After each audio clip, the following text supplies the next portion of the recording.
Major Olivia Chen stepped onto Flight 432 in crisp service dress, her polished boots clicking softly against the aisle carpet. She carried herself with the calm certainty that only years in uniform can instill. Gifted a first-class ticket by her commanding officer for outstanding service overseas, she expected only to settle into her seat, let the hum of the engines soothe her, and prepare for the long flight home. But as she reached seat 2A, a sharp voice cut through the quiet cabin.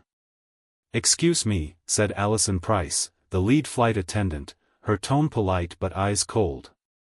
She glanced down at Olivia's ticket, then up at the name embroidered above the pocket of Olivia's jacket. "I'm afraid there's been an error. This seat is reserved for premium customers." Olivia paused, hand on the armrest.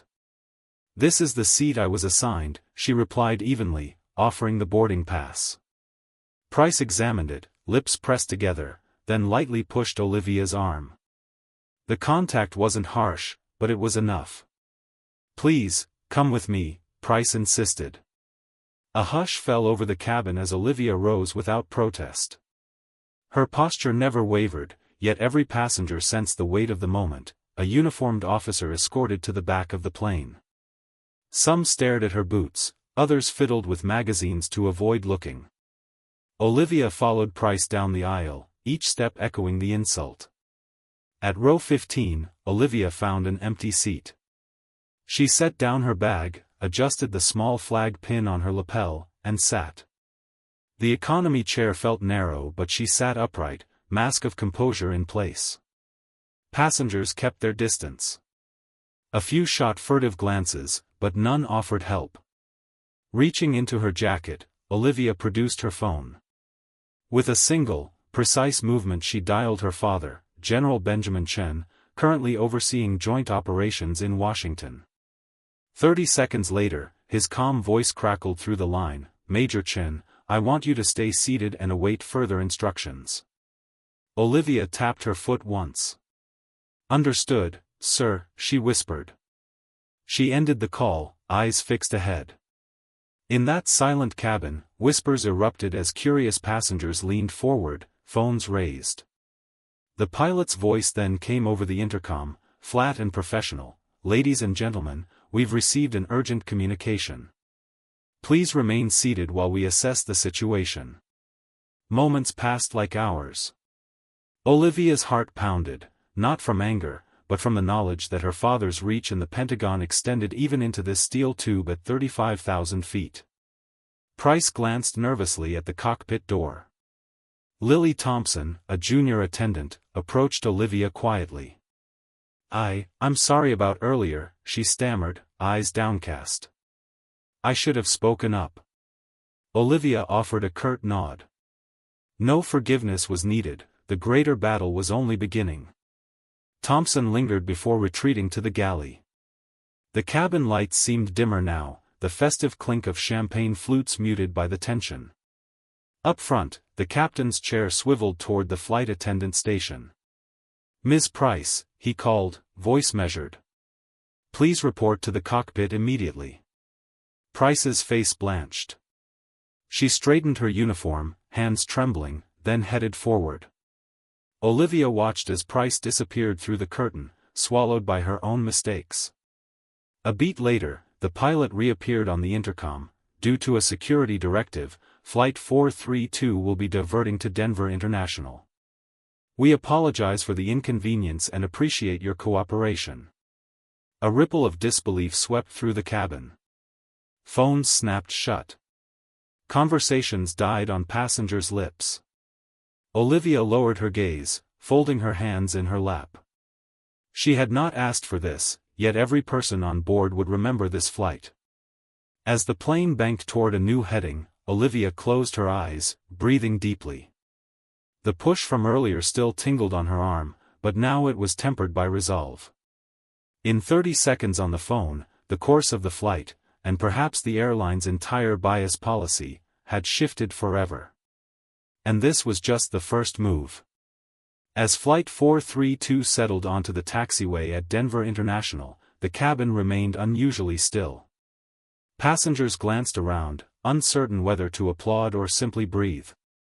Major Olivia Chen remained seated, her posture composed, eyes forward as the seat belt sign finally clicked off. Around her, phones snapped shut, magazines lowered, and the hush deepened. Moments later, a pair of uniformed transportation security officers entered the cabin through the forward door.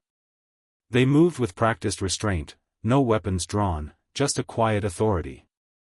At their side walked a sharply dressed man holding a leather portfolio, Marcus Reynolds, the airline's director of customer relations. Standing behind them, Lily Thompson gave Olivia a fleeting, apologetic look before stepping back. "Major Chen?" Reynolds's voice was respectful but firm. Olivia nodded. He gestured toward the aisle. "Sir, if you'll come with us, we have a private lounge set aside where we can address this incident." She rose without hesitation, smoothing the wrinkles in her blouse. As she passed each first-class seat, passengers discreetly rose to let her by, some offered courteous nods, others avoided her eyes, guilt and solidarity mingled in the air. At the partition curtain, Lily Thompson held it open. "Thank you, ma'am," she whispered. In the executive lounge, cool, quiet, and furnished with leather chairs, Reynolds closed the door behind them. 2 chairs faced a low table, a third was set off to the side. Olivia seated herself, hands folded in her lap. The officers stood vigil near the door. Reynolds took the chair opposite her, opening his portfolio. "Major," he began, "first, please allow me to apologize on behalf of Sky High Airlines. What happened in first class was unacceptable." He slid a typed apology letter across the table. Olivia's face remained neutral as she picked it up, scanned the words, regret, values, immediate action. She set it aside unread. Reynolds cleared his throat. "We've already placed Ms. Price, Allison Price, on immediate leave pending a full investigation. We're also reviewing all cabin procedures and retraining staff on non-discrimination policies." He paused, gauging her reaction. "But I understand words are not enough. What would you like to see happen?" Olivia exhaled slowly. "I want concrete changes," she said evenly. "First, every premium cabin passenger interaction must include a digital ticket NID verification visible to the passenger, not hidden on someone's clipboard. Second, mandatory bias awareness workshops for every crew member, with real-time scenario drills." She leaned forward. "And third, a transparent reporting system that doesn't penalize passengers who raise discrimination complaints." Reynolds nodded, scrawling notes.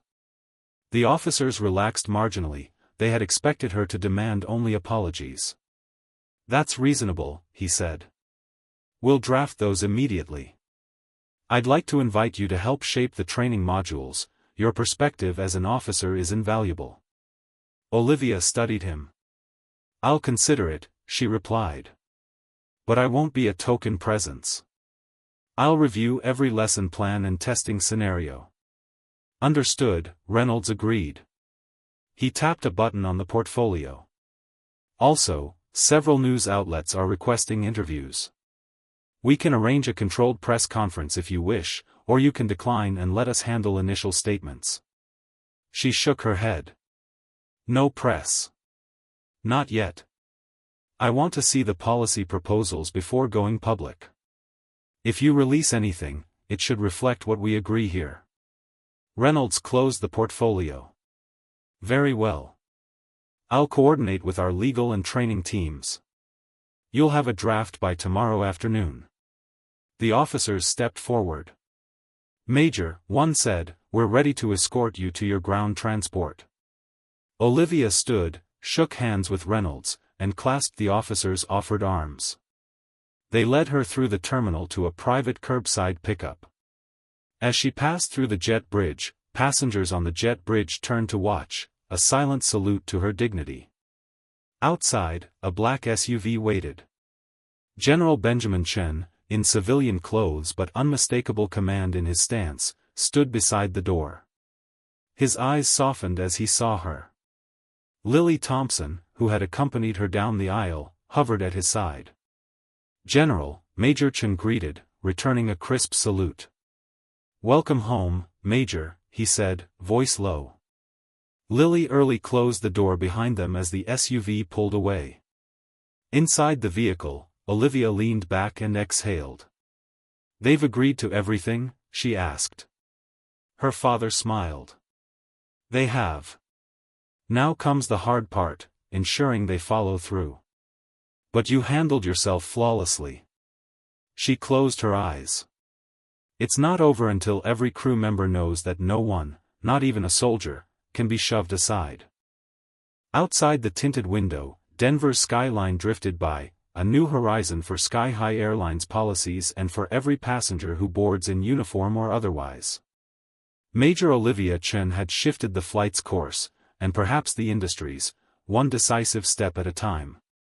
3 days later, Major Olivia Chen stepped onto the stage of the Arlington Veterans Hall, flanked by uniformed service members, airline executives, and representatives from the Department of Transportation. A simple podium and a bank of cameras faced her. Beyond them, rows of seated journalists, veterans, and concerned citizens waited in hushed anticipation. She wore civilian attire, a navy blazer and slacks, eschewing medals or insignia. Today, she would speak not as a soldier but as a citizen demanding accountability. "Good morning," she began, voice measured but carrying to the back row. "Thank you all for coming on such short notice." She paused, scanning the assembled faces, reporters clutching notebooks, TV crews framing their shots, and airline staff nervously exchanging glances. 3 days ago, I was on Flight 432 as a proud member of the United States Army. I held a valid first-class ticket and the uniform I earned through service. Yet I was shoved from my seat, my dignity violated, because someone assumed I did not belong. A murmur rippled through the crowd. Cameras clicked. Olivia let the moment stretch before continuing. "I did not come here to exact revenge on one flight attendant. I came here to ensure that no one, military personnel or civilian, ever faces such disrespect again." She outlined the 3 policy pillars she and Director Marcus Reynolds had drafted. Visible ticket verification. Every premium cabin interaction must begin with a digital check-in system. Passengers will see a live on-screen confirmation of their name, fare class, and ID match, removing any room for hidden judgments. Mandatory bias awareness training. All frontline crew members, flight attendants, gate agents, and managers, will undergo quarterly workshops featuring real-world scenarios, including de-escalation of biased assumptions and respectful engagement with passengers who wear uniforms or other markers of identity. Transparent reporting mechanism. An anonymous, third-party complaint portal will be available to every passenger. Reports won't be held up by internal review alone, they'll be escalated to an independent ethics board with the power to recommend disciplinary actions. She lifted a folder. These proposals have been submitted to Sky High Airlines Board of Directors, to the Federal Aviation Administration, and to the Office of the Secretary of Transportation. We expect open hearings in the coming weeks. As she spoke, an airline executive, seated off-stage, nodded vigorously, signaling his company's readiness to adopt the measures. Behind Olivia, banners displayed the Sky High logo alongside the Army emblem, visually joining the 2 worlds she represented. When her 15-minute statement concluded, the hall erupted into applause. Reporters surged forward, shouting questions. "Major Chen, will you consider running for Congress on this platform? Do you fear retaliation from your superiors? Has Allison Price been criminally charged?" Olivia fielded each calmly, reiterating her focus on systemic change rather than personal vendettas. Later that afternoon, social media lit up. Video clips of her speech spread across Twitter, Facebook, and veterans forums.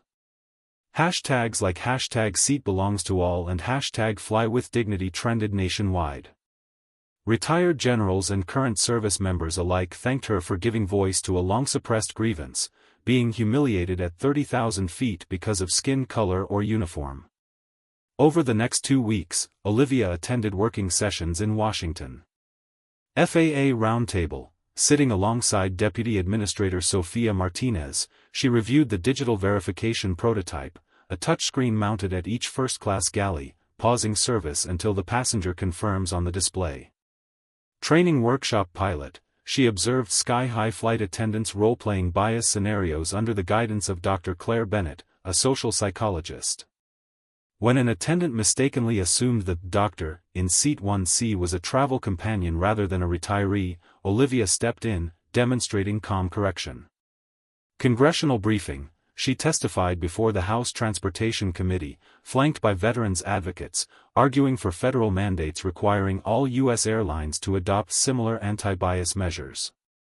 Throughout, her message remained unwavering: accountability isn't about punishment alone. It's about creating safeguards so that respect becomes standard procedure. Back in her unit at Fort Belvoir, Olivia's colleagues greeted her with respect and pride. Letters poured in, from flight nurses who had been asked to move, from a deaf passenger forced to rewind a movie caption repeatedly, from an elderly woman who had felt too ashamed to complain.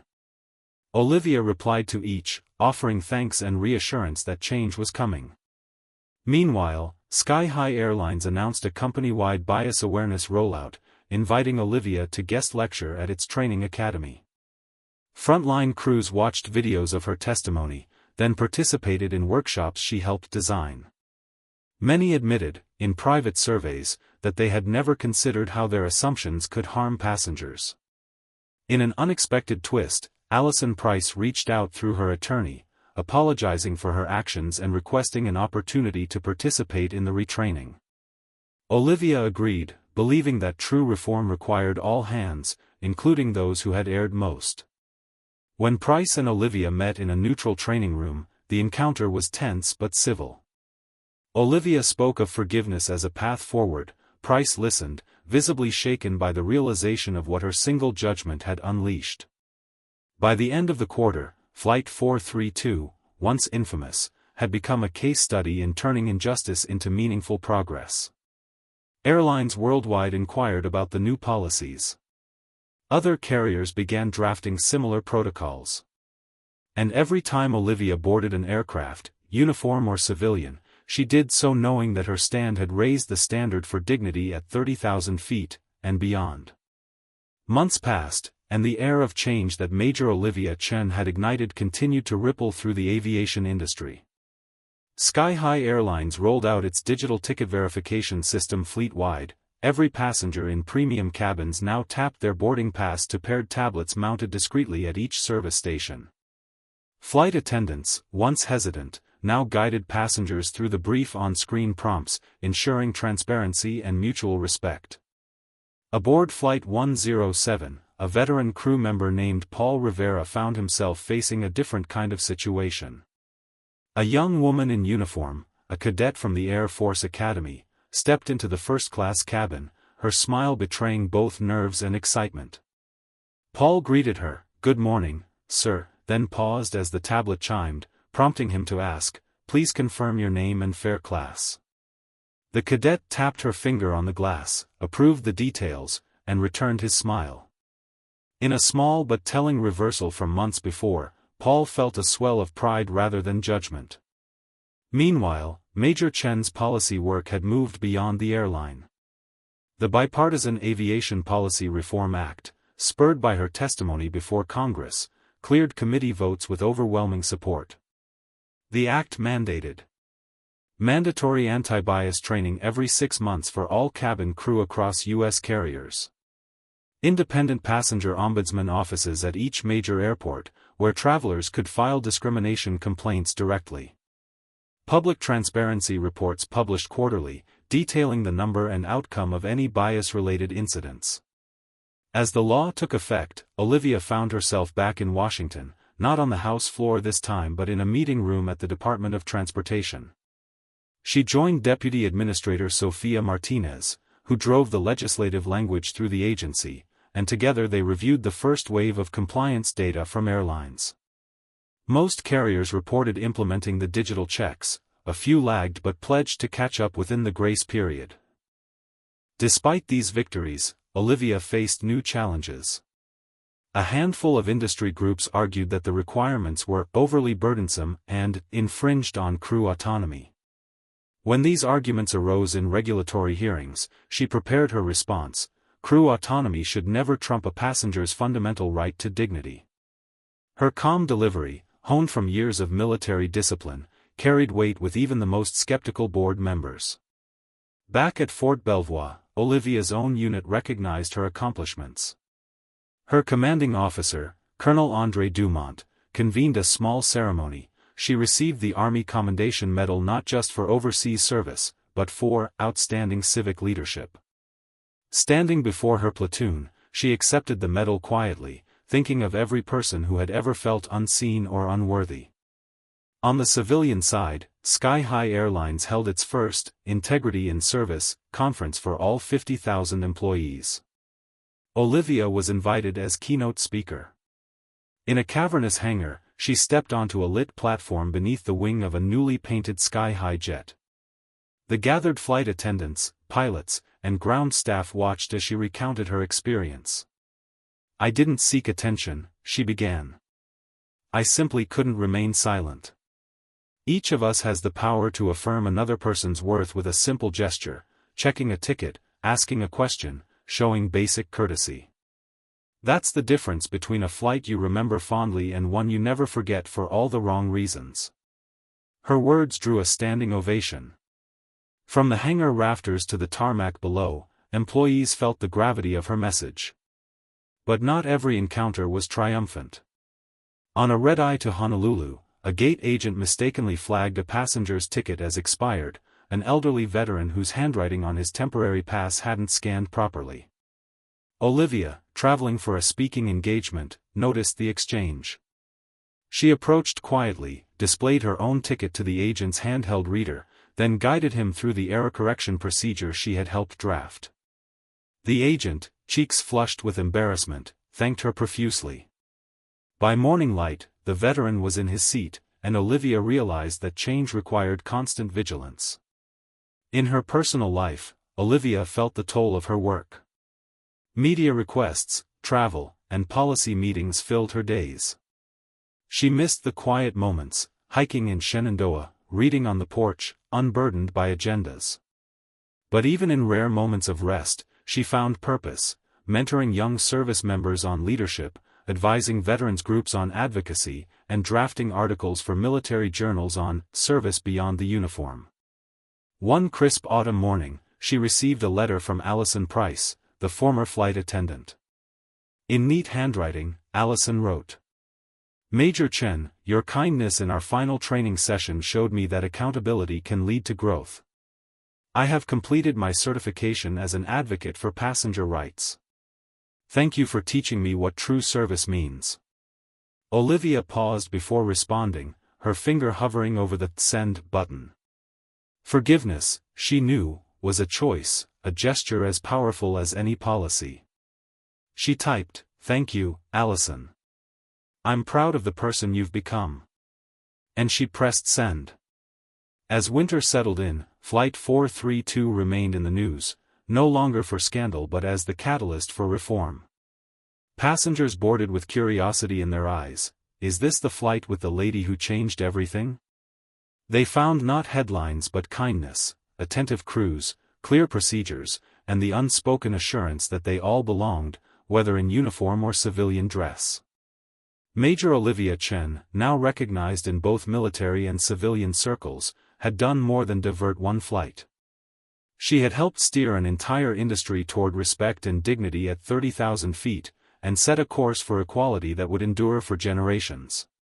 Spring had returned to Washington, and Major Olivia Chen found herself once more at the edge of a runway, but this time not as a passenger, and not on a commercial flight.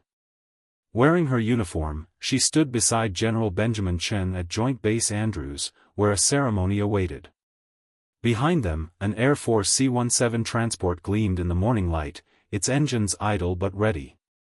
Today marked the formal dedication of the Chen Aviation Equality Scholarship, a fund established by Sky High Airlines in partnership with the Department of Defense. Its purpose, to support veterans and service members pursuing civilian careers in aviation, pilots, mechanics, air traffic controllers, without fear of bias or discrimination.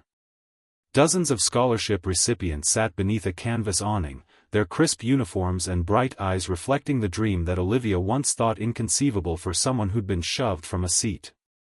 Olivia stepped to the podium.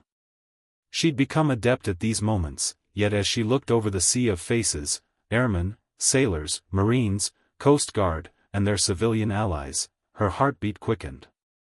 "Thank you all for being here," she began, voice clear in the brisk air. "When I first boarded Flight 432, I never imagined that one act of disrespect could trigger an industry-wide transformation.